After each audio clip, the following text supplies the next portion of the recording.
Here's Hannibal here, about to commentate the Great North Wrestling match from Renfrew, Ontario, featuring Big Daddy D-Roy from the Ottawa Valley, formerly known as Jebediah Tatum, taking on Bjorg The Viking, making his GNW debut here.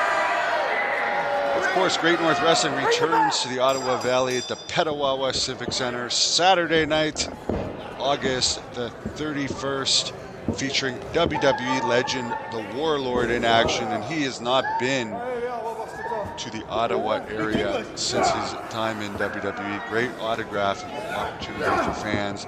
However, that's not the first Great North Wrestling event of 2024.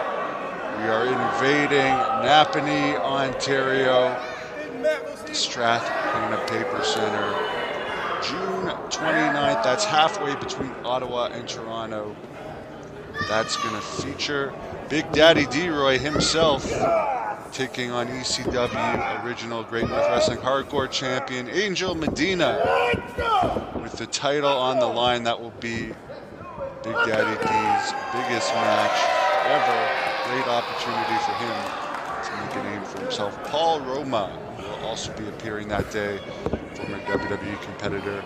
Mario Mancini, Rene Dupree, two-time WWE Tag Team Champion, will be in action. And I will be in action as well on that card. Hannibal, the Blood Hunter, as we see a little bit of a slap to the back of the head and a Viking cry here by Ward. D-Roy does not seem impressed. Clothesline attempt.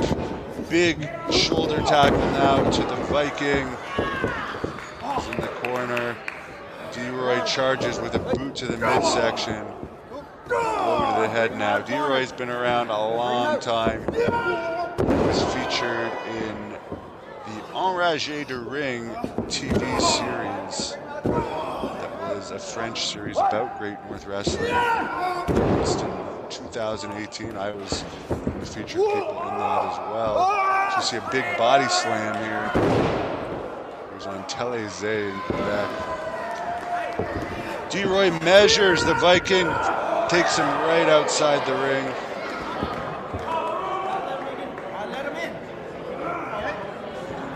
D-Roy telling him to get back in. Of course, these are cement floors. There's no pads outside the floor. Great North Wrestling wrestlers are the toughest in the entire world.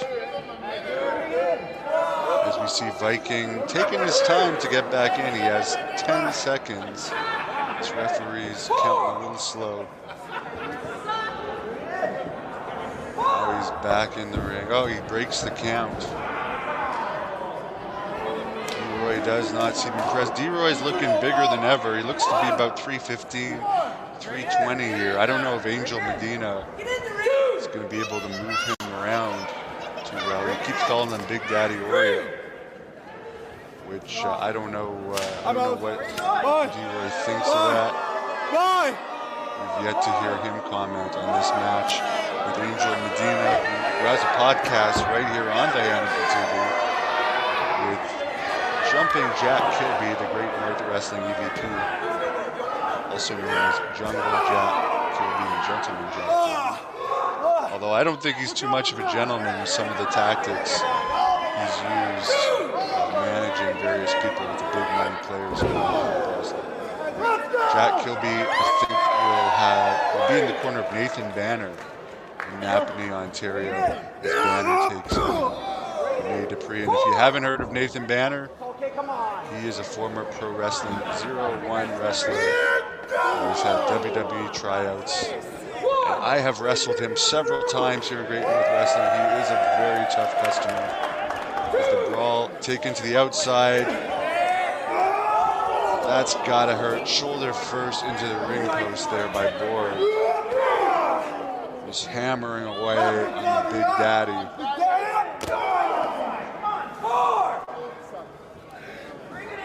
Smashes him now into the ring apron. D-Roy fighting back a little bit. think the longer this match goes, the more it's going to go in Bjorg's favor with the size difference. Bjorg is definitely the leaner of the two, but Leroy's a big, powerful guy. As we see a chop to the ring post, I've done that a couple times. It hurts. His hand has got to be tingling right now. Those are solid steel ring posts.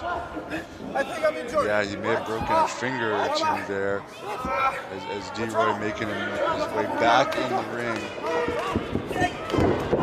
Bjorg stops him.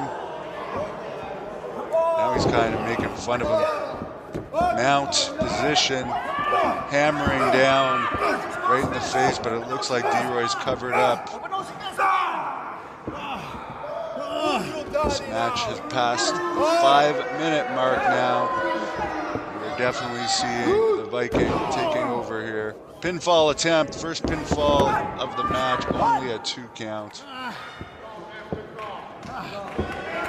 So posing now to the crowd, some gloating. He's got to stay on the Big Daddy if he wants to win this match. Beautiful Renfrew, Ontario, where I wrestled both professionally and amateur a lot over the years. Renfrew always had a good wrestling club called the Renfrew Amateur Wrestling Club. I remember wrestling there in high school. D-Roy goes into the corner. Big drop kick now by the Viking. Going for the pin here. Second pinfall attempt. 1, 2, no. Barely kicks out, just barely gets that shoulder off the mat. D-Roy's in big trouble at this point. He's got to get off the mat. Warlord pulls the hair, but if I was D-Roy, I would just put my foot on the rope. I don't know what Bjorg's experience is, but I mean, you got to get the guy closer to the center of the ring. Wrestling, all you got to do is touch the rope and the referee will force a break. Imagine if they had that rule in MMA. That would be very interesting.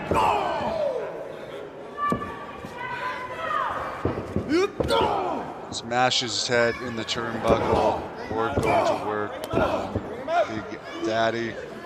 And boy, is he ever becoming more and more of a Big Daddy as time goes on. Just a massive behemoth. Misses a splash there.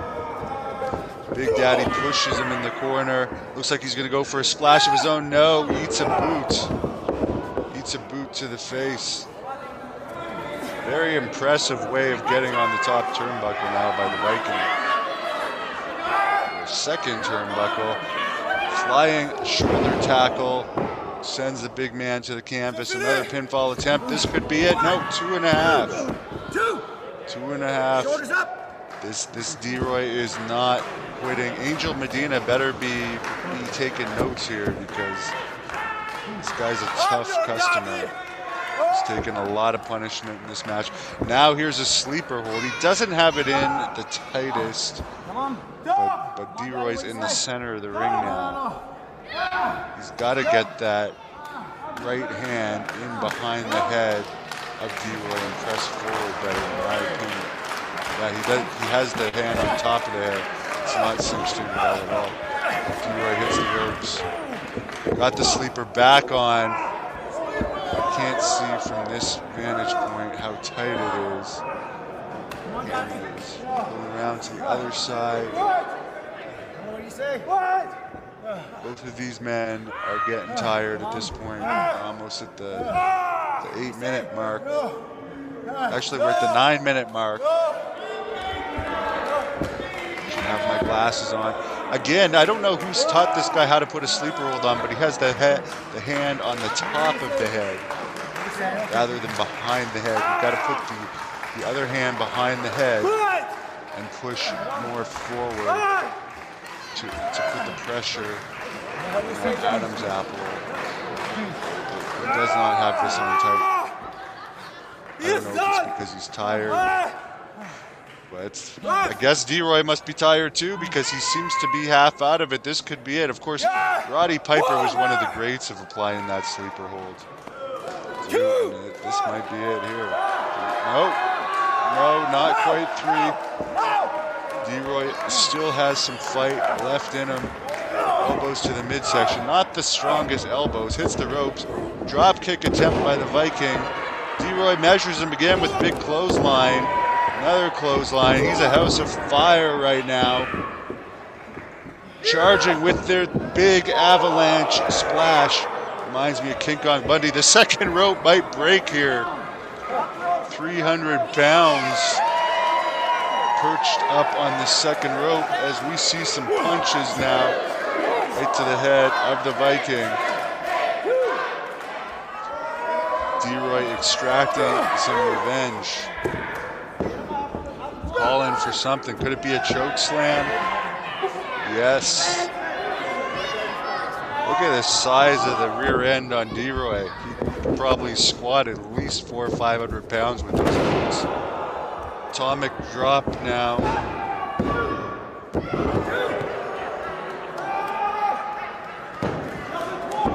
Lots of pinfall attempts here by the Viking, but he can't seem to finish. Can't seem to finish the big man from the Ottawa Valley. He is in his home area. Now we're seeing some frustrations. He's playing to the crowd a little too much, taking his time a little too much, if you ask me. You don't want to let your opponent recover. Now he's going to the top rope. Double axe handle, no. Now he's got the choke slam. Could this be it? Big, nice air time. 1, 2, 3, that's it. Angel Medina, you better watch out for the choke slam. June 29th, Napanee, Ontario. Ticketweb.ca, get your tickets.